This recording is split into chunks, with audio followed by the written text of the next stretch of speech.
18 نفر در لرستان به خاطر مصرف قارچ سمی راهی بیمارستان شدن. شاید فکر کنید به خاطر سمی بودنش بوده، نه، به خاطر قارچ بودنش بوده. گیاه خوردن. آقا کی به شما گفت گیاه بخورید تو لرستان؟ ما رو فقط گوش بخوریم. گیاه در حد اینکه کنار کباب یه دو سه پر ریحون بخوری مجازه، ولی هر نوع گیاهی مشکل داره. یعنی معده گفت این دیگه چه گوشتیه دارید به من میدید؟ مواظب با گیاه دیگه نخورید. گیاه بخورید شهروندی لرستانتون رو باطل میکنیم. بندگان خدا احتمالاً میخواستن که حرکت مثلا بزنن یه چیزی که برن بالا.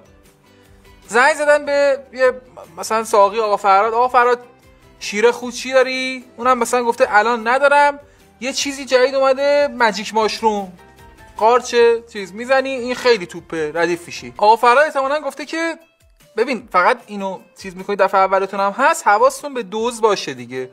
اینا گفتن دوزگی هر دا بیادیم، ما 18 نفریم، کلش متر کنیم.